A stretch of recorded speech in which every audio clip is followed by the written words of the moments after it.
Bonjour Monsieur Abdoul Baldé. Bonjour Monsieur Bakanera. Vous êtes connu pour être l'un des consultants du Guépard.net depuis de nombreuses années. D'ailleurs, les internautes ont maintenant l'habitude de vous voir et commenter vos interventions. Nous vous faisons encore venir aujourd'hui pour prendre votre avis relatif à la situation des enseignants guinéens qui ne cesse de se tendre. Récemment, le SLEG, ce syndicat des enseignants, demande désormais le départ du Premier ministre de la République de Guinée. Que pensez-vous de cette exigence? Je vous remercie donc de me donner la parole à chaque fois pour parler de ce que nous avons le plus cher en commun, la Guinée. Avant de rentrer dans le vif du sujet, je voudrais rendre un hommage ici à certains de nos grands combattants qui nous ont quittés il y a quelques années. Le doyen Ansoumane Doré, le général Bakary Diakité, Docteur Bakary Diakité, mon cousin Nalo, Sampil Mohamed, l'intrépide combattant. Un autre ami que beaucoup de gens connaissent très peu, c'est Touré Nourdi. Nous avons tenu des engagements ensemble quand on était étudiants. Et j'y pense, il est décédé il y a de cela quelques années, mais j'ai beaucoup une pensée pour lui. Donc, pour rentrer dans le vif du sujet, je dirais que la grève des enseignants n'est pas une première en Guinée. D'ailleurs, en 1961, il y a eu ce qu'on appelle le complot des enseignants. C'est parti de quoi? À peu près la même chose qui se pose actuellement. Les enseignants avaient déposé un mémorandum pour qu'ils aient des conditions de vie plus décentes. Ce syndicat était dirigé par l'immense Keïta Koumandiak. Leurs revendications étaient nobles, étaient justes. Un simple mémorandum. Sékou Touré, le PDG à l'époque, en avait fait son deuxième complot, qu'ils ont appelé le complot des enseignants. Keïta Koumandiak, Jean Djibril Tamsir, Réotra, Baldé Muntaga, Ba Ibrahima Kaba seront arrêtés manu militari et condamnés à de lourdes peines. Ce qui eut pour conséquence la révolte des élèves de l'école qui demandaient la libération de leurs enseignants. Ils seront tous renvoyés dans leur village, dans leurs villes respectives. C'est le début de la descente aux enfers du système éducatif guinéen. Je profite aussi pour remercier tous ces maîtres de l'époque qui nous ont inculqué des valeurs que nous gardons à travers tout. Je vais parler de ceux que je connais le mieux. Il y a le père de Alcine René Gomez, M. Gomez Joseph, qui était le directeur de mon école. Il y a M. Sako Sekou, qui nous a conduits jusqu'au collège. Il y a M. Kondé Aliou, M. Humpaka, on l'appelait M. Kamara Sayou Humpaka. À cela, il y a des dames aussi dont il faut parler. Il y a Mme Hadjabari Nene. Il y a Mme Ba Mamadou, la femme du gynécologue de l'hôpital d'Onka. Tous ces gens-là avaient donné le meilleur d'entre eux pour faire de nous des gens instruits. Ce n'était qu'une petite parenthèse, j'ai une pensée pour tous ces gens-là. Je ne sais où j'ai lu, où on dit que de l'instruction naît la grandeur des nations. En Guinée, on peut dire que de l'éducation naît la grandeur de la nation, mais ce système a toujours été perverti par nos chefs successifs. Voilà que dans la Guinée du dit premier président démocratiquement élu, nos syndicalistes sont confrontés au même problème que leurs aînés des années 1961. Une question, docteur. Oui. Ce qui intéresse beaucoup d'internautes, Oui. c'est que les syndicalistes demandent un salaire mensuel de 8 millions de francs guinéens. Oui, pensez-vous que l'État en est capable? J'en arrivais. L'État guinéen est capable de payer même 10 millions à chaque enseignant. Pas 8 millions, 10 millions. Il y a tellement d'argent qui circule dans ce pays qu'on se demande où il passe. Mais dernièrement, nous avons eu la chance d'avoir un document qui nous parlait d'un des conseillers de M. Alpha Condé, un Burkinabé qui répond au nom de M. Barry, je ne sais pas comment. Alpha Barry. Barry Alpha. Il a été conseiller spécial de M. Alpha Condé. Voilà un conseiller, journaliste conseiller qui est devenu milliardaire. On n'avait jamais vu ça dans cette profession. On n'invente rien. Tout ce qu'il possède, il l'a déclaré lorsqu'il a été nommé ministre des Affaires étrangères du Burkina. Qu'est-ce que je veux dire par rapport à ça? Tout se passe en Guinée comme si la Guinée était devenue un protectorat du Burkina. Qu'est-ce qui vous fait dire ça? Ce monsieur est riche comme Crésus sur le dos des Guinéens. Je me suis amusé à calculer un certain nombre de trucs dans son document. Il possède à lui seul 105 000 mètres carrés de terrain à travers le monde. 105 000, j'ai fait mon petit calcul. Tous ces terrains sont lotis, aménagés, sont acquis pour l'essentiel en 3 ans, c'est-à-dire entre 2011 et 2016. Lorsqu'il était conseiller spécial de M. Alpha Condé. Mais le plus dur dans tout ça, c'est de savoir qu'il n'a pas 1 mètre carré de terrain en Guinée. Toutes ces richesses sont entre le Burkina, la Côte d'Ivoire, les États-Unis, la France, au Canada, un peu partout. Mais pas 1 mètre carré de terrain en Guinée. Pourtant, il était conseiller spécial du président de la République de Guinée. M. Alpha Condé a l'art d'envoyer chez Jean Paladé. Il nous a dit dernièrement que Cellou Dalein a été Premier ministre de la Guinée pendant, je ne sais pas, 10 ans. Qu'est-ce qu'il a fait pour Dalein? Cellou a répondu qu'il était Premier ministre de toute la Guinée. Maintenant, ce sont les premiers ministres de ses oncles du côté du Moria, puisque c'est ce qu'il dit, qui sont dans sa ligne de mire, qui n'ont rien fait pour le Moria. Mais quand on est Premier ministre de la République, on l'est pour tout le pays. On n'est pas Premier ministre parce qu'on n'est pas Premier ministre de son département, de son village. Monsieur Alpha Condé, je vais moi aussi lui poser une question. Il nous a dit qu'il est de Barreau. Qu'est-ce qu'il a fait pour Barreau? Je n'en ai jamais entendu parler. Et a-t-il été d'abord à Barreau? Je ne pense pas. Barreau est abandonné, donc on lui demande qu'est-ce que lui aussi il a fait pour Barreau en tant que président de la République. Moi je dirais rien. Mais une chose est sûre et certaine, c'est qu'il a fait le Burkina. Son pays d'origine. M. Alpha Condé n'est pas guinéen, on l'a accepté en tant que tel, mais il nous méprise. Il veut nous briser. Et cela, nous disons non. Cette déclaration de son ami ministre des Affaires étrangères de 2016 du Burkina me fait croire que la Guinée est vraiment un protectorat du Burkina. Ce n'est pas seulement ce monsieur. Il avait un autre ami burkinabé, un conseiller de ses affaires, un certain, le bâtonnier, l'ex-bâtonnier de l'ordre des avocats, M. Mamadou Traoré. Il est burkinabé aussi. Il est burkinabé. Et dans les 23 salopards que mon ami Abbas Sissé Roger avait fournis au Japon, les 23 salopards qui écument la Guinée, le guépard l'avait publié. M. Mamadou Traoré là est en bonne place. Il n'avait pas de problème avec la justice. Actuellement, il est incarcéré à Ouagadougou pour plusieurs chefs d'accusation, dont entre autres atteinte à la sûreté de l'État, meurtre, coups et blessures suite au coup d'État avorté du général Dendéré en septembre 2015. Voilà les amis, entre autres, de M. Alpha Condé. On a des Mauritaniens, on a des Ivoiriens, on a un certain Jacques Diouf du Sénégal. Tous ces gens-là émargent du budget guinéen.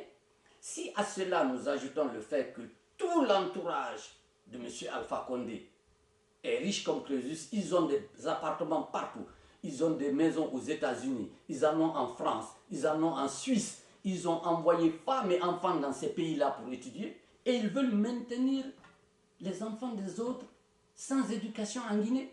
C'est à toutes ces questions que nous devons répondre avant ce qu'on appelle le 3e mandat. Il faut qu'ils répondent à ça. Le 3e mandat, à mon avis, Alpha Condé l'a déjà lancé. Alors, j'allais en venir sur cette question. Oui.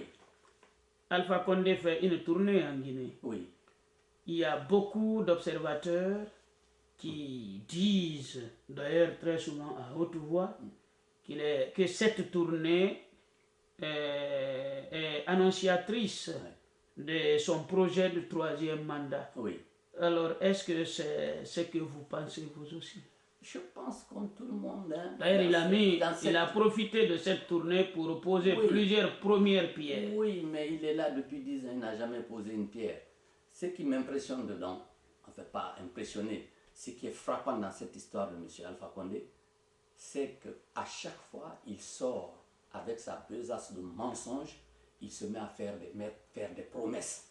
Mais Saint-Just disait que les promesses n'engagent que ceux qui les font, et les Guinéens ne sont pas dupes, ils ne croient plus à aucune promesse de M. Alpha Condé. Aucune. Qu'est-ce qu'il nous avait dit avant 2010, quand il était candidat? L'électricité, l'eau en 3 mois.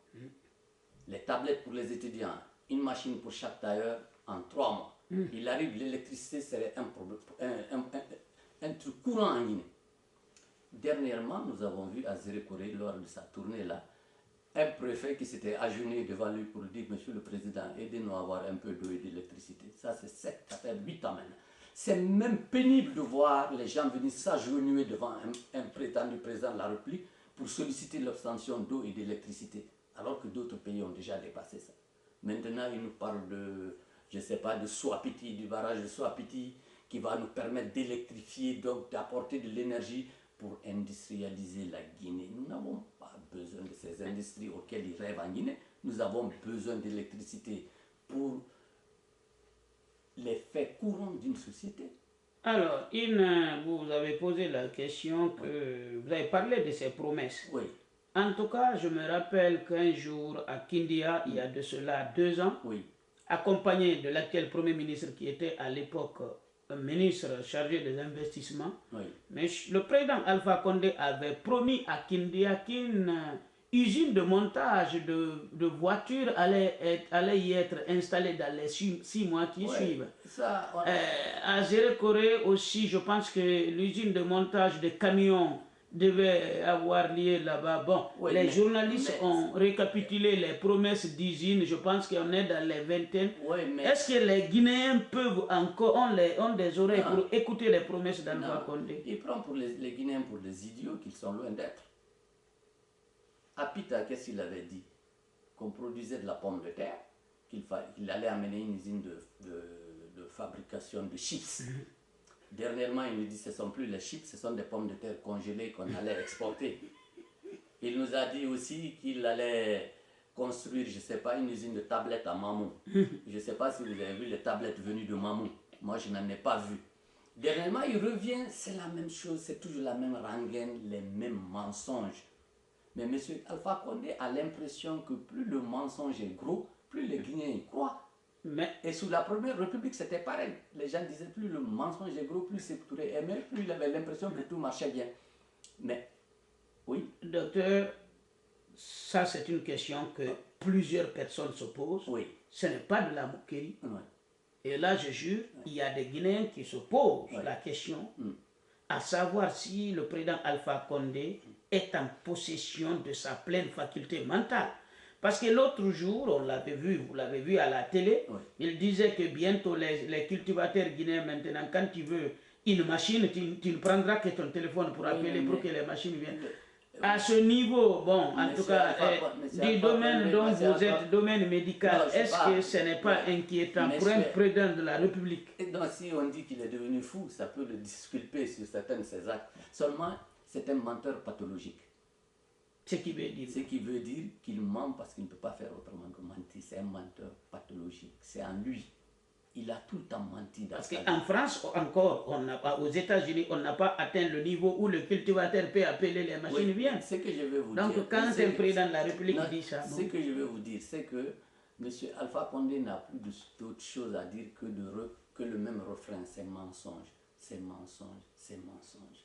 C'est un menteur. Je vous ai dit une fois, Alpha Condé, ça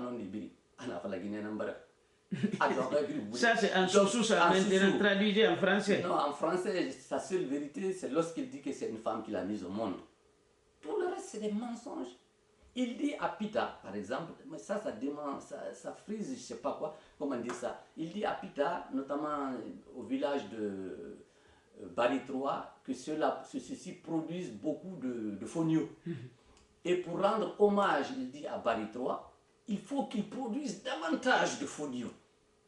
Et que ce fonio-là, on allait le préparer, le conditionner pour l'exporter aux États-Unis. Mais ça, je ne vois même pas la relation entre rendre hommage à Barry 3 en cultivant et exporter du fonio. Mais ça, c'est du n'importe quoi. C'est que justement, au-delà de tout, Barry 3 et tous les autres disparus de la Révolution veulent, c'est qu'on leur rende les fosses communes dans lesquelles reposent leurs parents, pour qu'ils rendent hommage à leurs parents. Il y a Amadou Ampateba qui disait qu'un chef qui se met à tuer devient gardien de cimetière. Mais M. Alpha Condé est non seulement gardien de cimetière, mais gardien de fosses communes aussi de la Révolution. Ce n'est pas... Ça commence à faire beaucoup. Alors, docteur Baldé, oui. Cette histoire de troisième mandat ne tourne pas seulement au niveau médiatique de la Guinée. Oui. TV5, Africa numéro 1, les journalistes en parlent. Alors, quelle chance donnez-vous, parce que je vois que M. Sidi Touré, le président de l'UFR, aussi avait essuyé des questions sur ce fameux projet de troisième mandat du président Alpha Condé. Observateur de la vie guinéenne que vous êtes, la vie politique guinéenne que vous êtes, est-ce que vous voyez une chance à ce projet? Non, mais le problème, ce n'est pas une histoire qu'il y ait une chance ou pas. M. Alpha Condé n'a jamais rien fait de sa vie. Je vous ai dit, son premier boulot, c'est président de la République. Et vous voyez ce gars-là lâcher ce pouvoir-là comme ça. Il ne peut rien faire dans sa vie, il n'a jamais rien fait. Donc il se prépare pour son troisième mandat. Mais c'est aux Guinéens de ne pas lui laisser la chance de passer, de parler de ce troisième mandat. Pourquoi? Il a caporalisé pratiquement toutes les institutions. Il a caporalisé le Conseil constitutionnel, il a caporalisé la Cour suprême. Je ne parlerai pas de leur truc, comment ils appellent ça, de leur Assemblée nationale, qui est un monde hétéroclite de bandits réunis pour la plupart d'entre eux, qui ne défendent que leurs propres intérêts, pas les intérêts de la Guinée. M. Alpha Condé sait que les gens aiment l'argent, donc il distribue l'argent. M. Alpha Condé se prépare pour le troisième mandat. Alors, vous faites partie de ceux qui disent qu'il se prépare pour le troisième mandat. Oui. Bon, chacun ses idées. Maintenant, quelle est la solution si je me réfère à ce que vous venez de dire, les institutions constitutionnelles qui devaient servir d'obstacle à la violation constitutionnelle étant neutralisées? Alors vous, si je vous comprends bien, on est parti pour suivre M. Alpha Condé en spectateur. Les Guinéens ne vont pas suivre ça en tant que spectateurs, sinon des spectateurs actifs. Pourquoi? Aucune des institutions ne fonctionnant, le recours sera encore l'armée dans ce pays. Pourquoi? Bonaparte disait que l'armée c'est la nation. À partir du moment où la nation guinéenne même en péril, ils ne peuvent qu'intervenir pour sauver cette nation-là. La Guinée, la situation de la Guinée actuellement est pitoyable. Rien ne marche. Toutes les institutions sont sclérosées. Regardez ce qui se passe actuellement à Matoto. Tout ça c'est fait à dessein. Oui, quand même, une élection communale qui reste des mois et des mois, on ne voit ça qu'en Guinée. Dans ma dernière sortie, j'avais dit qu'il n'y aura pas de législative en 2019. Il n'y aura pas de présidentielle en 2020. Nous nous acheminons vers un scénario comme ça. M. Alpha Condé veut gagner du temps encore, parce qu'il sait que s'il fout la pagaille en Guinée, on va dire qu'il faut le garder quand même, il n'a pas fini son mandat, il va essayer de proroger, parce que jusqu'à ce que les gens en aient marre. M. Alpha Condé n'organisera pas les législatives en temps, ni la présidentielle en 2020. C'est ce que je vous avais dit, il va chercher à gagner ce qu'on appelle le mandat cadeau, tel que Gbagbo l'avait fait en Côte d'Ivoire. Regardez déjà, ces gens commencent à imiter les actes des gens de Gbagbo en Côte d'Ivoire, où on sort déchirer des PV d'élection pour dire que cette élection n'est pas conforme et tout. Aucune élection n'est conforme en Guinée. s'il y avait une véritable élection en Guinée, Alpha Condé n'aurait jamais gagné. Il était battu en 2010, il était battu au premier tour, déjà. Il devait partir. Le deuxième tour devait opposer Seloudan et Sidi Touré. Mais je reviendrai spécialement sur cette époque-là, si vous m'en donnez la chance.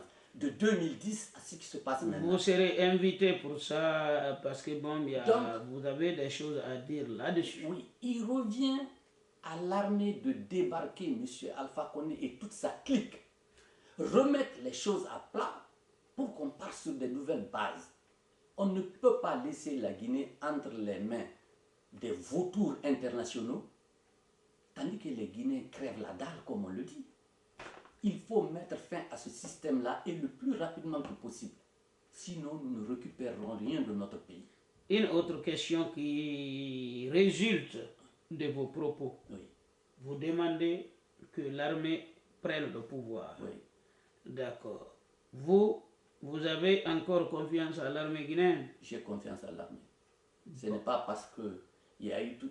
Même les massacres, on veut les faire porter par l'armée. Mais la vérité n'est pas dite sur les massacres du 28 septembre. D'ailleurs, si c'était l'armée, tous ceux qui étaient dans l'armée, M. Alpha Condé les avait recyclés. Donc l'armée en Guinée, je ne pourrais pas dire qu'ils sont extraordinaires, mais ce n'est pas les plus mauvais. Quand vous avez les plus dangereux sont ceux qui sont à l'Assemblée nationale d'ailleurs. C'est les plus dangereux, ils sont plus dangereux que l'armée. Moi je préfère que l'armée revienne, qu'on chasse tous ces bandits-là, plutôt que l'armée reste là à ne rien faire. Mais l'armée même est menacée dans son intégrité, parce que M. Alpha Condé a recruté des mercenaires qu'il mettra en action le moment venu. Pour l'instant, il sort mentir à travers la Guinée. Il ne sait faire que ça.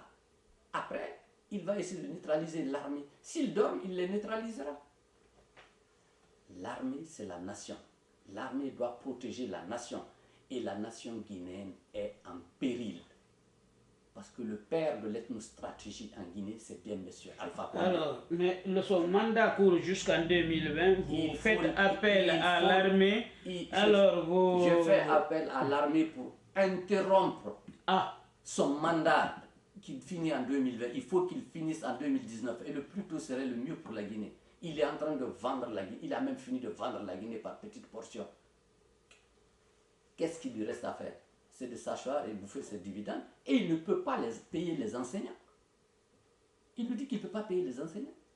Et lui, on a augmenté ça, on a fait une une nouvelle fois. Et puis bon, il y a Mme Marie-Madeleine l'avait dit une fois, l'ancienne candidate, et puis d'autres observateurs de la vie guinéenne l'ont dit, jamais la Guinée n'a autant exporté de bauxite, mais cela ne se voit nulle part. Ça ne se voit nulle part, évidemment. Comme ce n'est pas gratuit, l'argent là va où? Mais dans leurs poches.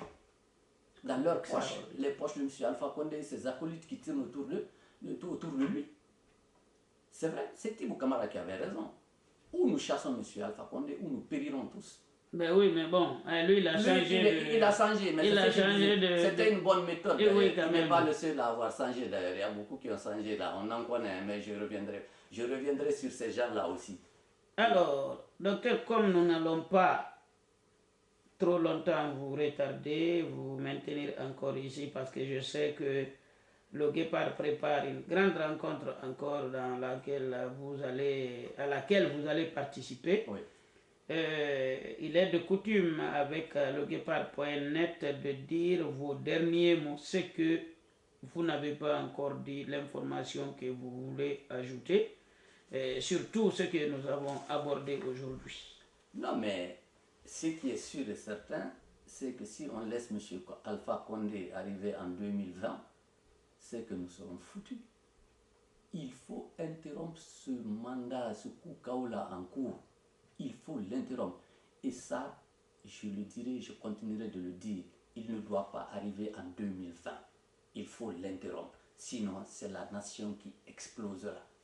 Parce que tout le monde en a marre de ce type. Il n'arrête de courir d'une ville à une autre pour mentir. Il ne fait que mentir. Il ment comme un arracheur de dents. C'est un menteur pathologique, comme on le dit.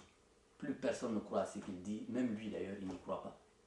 Parce qu'il dit on va cultiver du fonio pour rendre hommage à tel. Il paraît qu'à l'AB même, c'est de l'alcool ils l'ont fabriqué. Mais il prend le soin de dévoyer de l'alcool pour les hôpitaux. Est-ce une priorité? Mais une hygiène d'alcool pour les hôpitaux. Combien d'hôpitaux en Guinée Je sais même pas. qui vaut l'installation d'une usine? Non, mais c'est pour exporter. Quelquefois, quand il dit c'est pour exporter l'alcool. Ce type-là est trop médiocre, franchement. Alors, vous maintenez, nous finirons sur ça. L'objet de notre entretien, c'était déjà les menaces du SLEG. Ouais. Vous maintenez que l'État guinéen est capable de payer. Et ce n'est pas Kassouri seulement qui doit partir, mais c'est toute cette racaille qu'il y a là-bas. C'est Kiridi, c'est, je ne sais pas comment il s'appelle, le Tibou Kamara et Alpha Condé surtout. Il doit partir, il n'a jamais été élu. C'est connu. Je vous ai dit que je reviendrai sur les élections de 2010 et vous verrez qu'il y a des surprises. Il n'a pas été élu. On sait comment ça s'est passé. Tous ceux qui l'ont permis d'arriver à Sékou Touré, il les a chassés. Le général Sekouba, il l'a chassé. Les Tibou Kamara, tout ça, ils avaient fui. Ils sont revenus. Dès que l'argent qu'ils ont volé a commencé à fondre comme du beurre sous le soleil, ils sont venus, ils sont revenus, ils ont repris les rênes du pays. Il faut interrompre ce mandat-là. Bah, ça semble être clair. Et là, si j'ai bien compris, vous pensez qu'il y a une partie de l'armée guinéenne qui serait républicaine. Républicaine, j'y crois. D'accord. Ils interviendront le moment venu, ça je suis sûr, ils ne vont pas laisser ce pays-là sombrer définitivement. Parce que le pays est au bord d'un précipice. Ma dernière question pour la compréhension des internautes. Oui. L'intervention éventuelle de ce que vous qualifiez de la frange républicaine de l'armée doit laisser place à quoi? C'est-à-dire... Qu'est-ce qu'ils vont faire une fois? Ils vont encore garder le pouvoir? Ils vont nettoyer, c'est des républicains, on a dit, ils vont nettoyer, mettre les choses en place, organiser des véritables élections, et puis remettre toutes les institutions républicaines en place, qui ne sont pas dévoyées. Il y a des gens dans l'armée qui peuvent le faire, croyez-moi. Hein. Il y en a, et je compte sur eux, je pense qu'ils vont le faire. Il faut balayer tout ce monde-là, ou pas tuer, hein, mais mettre tout ce monde-là de côté, nettoyer les écrits de gestes pour éviter la somalisation de notre pays. Vous voulez que la Guinée soit comme la Somalie, vous? Non. Hein? Non. Oh, donc, pour éviter ça à notre pays, il faudrait que les gens interviennent, qu'ils mettent de l'ordre, qu'ils fassent des élections qui peuvent être pour une fois libres, équitables et transparentes. Ce n'est pas ça de tricher et dire ouais, je suis le premier président démocratiquement élu. Mais alors, une question pour vous. Sékou Touré n'a pas été démocratiquement élu? Sékou Touré n'a jamais été démocratiquement élu. Non. Non, je pense au moment de l'indépendance, il n'y a pas eu d'élection. L'indépendance, il s'est imposé parce qu'il était le secrétaire général du PDG. C'était le parti majoritaire. Donc, ce n'est pas l'élection qu'il a mis en place. Ce n'est pas par une élection qu'il est arrivé. Sékou Touré s'est imposé à nous comme ça. Maintenant, en 50, il était déjà à un endroit très élevé dans les sphères de l'État. Hein. Il était président du Conseil, je pense, dans les années 56 déjà. C'est lui qui dirigeait. Donc l'indépendance étant acquise et tout ça là, il a continué à exercer. Mais après, il a inventé des modes d'élection où il était le seul candidat. Jusqu'à ce qu'il soit devenu le responsable suprême de la révolution globale, multiforme, multicrime aussi en même temps, on pourrait dire. Donc, c'est ça. C'est que vous pensez que l'armée... Bon, et vous savez, vos interventions laissent place à beaucoup de débats, même beaucoup de débats, beaucoup de débats. Des questions me reviennent très souvent. Vous pensez que l'armée doit intervenir, et si l'armée est là, elle doit rester combien de temps, à votre avis? Qu'est-ce que vous souhaitez? Ça s'étudie, tout ça. On ne peut pas dire qu'ils doivent rester tant. Quand ils feront le boulot, ils s'asseront autour d'une table et discuteront. On pourra discuter entre nous Guinéens, là. C'est vrai. S'ils veulent rester 4 ans, il y en a qui diront non, vous restez 1 an et demi ou 2 ans, ça dépendra. Ça ne se fait pas comme ça. Ce n'est pas parce qu'ils ont les armes qu'ils vont imposer leur vie aux gens comme ça. Non, non, non. Ils sont venus pour nettoyer. Il faudra leur donner le temps de nettoyer les écuries de GS, là. Enlever toute la crasse qu'il y a en Guinée, là. Que ceux qui doivent rendre des comptes, ceux qui ont pillé le pays, qui rendent des comptes, qui se disent où est tout cet argent-là. C'est tout, on ne tuera personne, ils passeront devant une vraie justice, on les écoutera. Voilà, c'est ce qu'il faut. Tant que l'impunité ne sera pas bannie dans ce pays, rien de piètre sera fait. Docteur Abdoul Baldé, choisissez votre dernière phrase avec laquelle nous allons finir cette émission. Que voulez-vous dire aux Guinéens? Ce que je veux dire aux Guinéens, c'est d'être du côté de l'armée pour débarquer Alpha Condé. C'est mon mot de fin. Bon, d'être du côté de l'armée pour débarquer Alpha Condé. Alors là, je pense que les internautes l'auront bien compris. Nous vous remercions, Dr Abdoul Baldé, mais votre répit n'est que de quelques jours, j'en suis certain, parce que je pense qu'après les fêtes là, la Guinée se retrouvera dans une autre situation.